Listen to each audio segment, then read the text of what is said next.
Anton pun menceritakan kejadian semalam. Ia menceritakan bahwa Yerem mabuk yang sangat berat sehingga ia pun harus mengantarkan Yerem untuk pulang.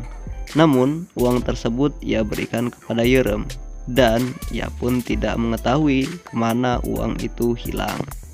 Ada adegan lucu atau bahkan mungkin romantis ketika Yerem jatuh hampir menimpa Anton.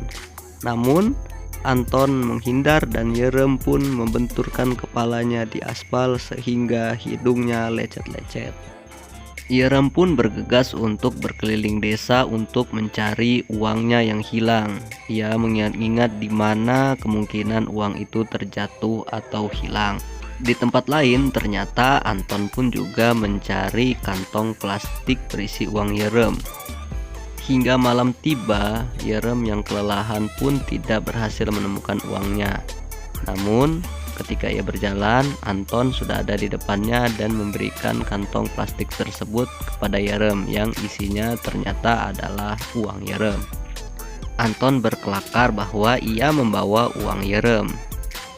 Namun, ia tidak menyadari dan lupa kalau ia membawa uang tersebut.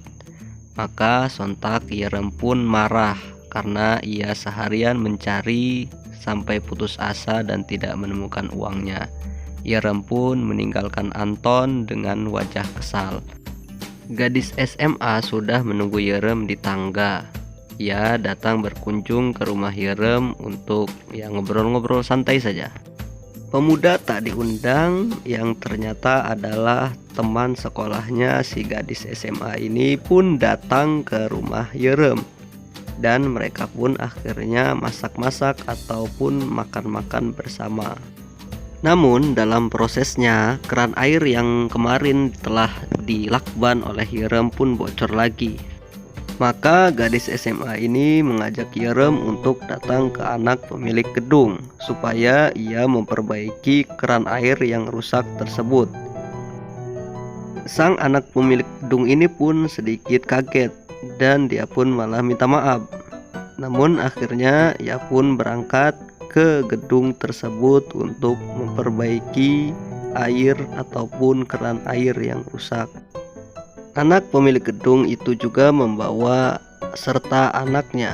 Maka kontrakan Yerem pun menjadi ramai dengan gadis itu, teman gadis itu, Yerem, anak pemilik gedung, dan anaknya anak pemilik gedung.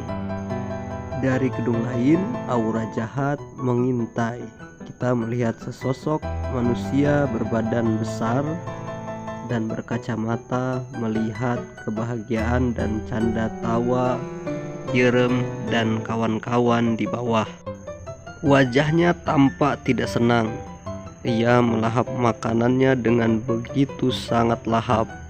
Dan ibu-ibu melihatnya.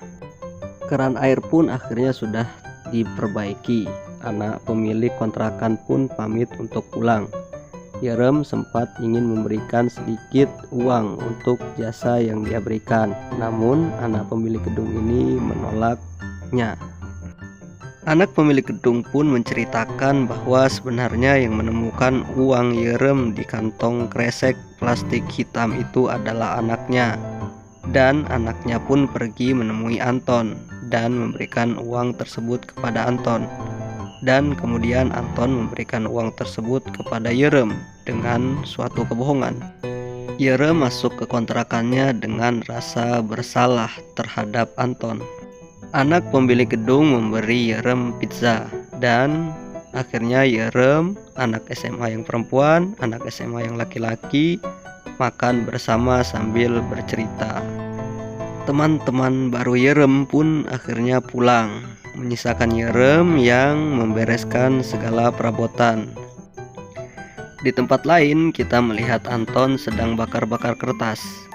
Ia membakar kertas, yang mana kertas itu merupakan suatu kertas yang sangat penting sepertinya.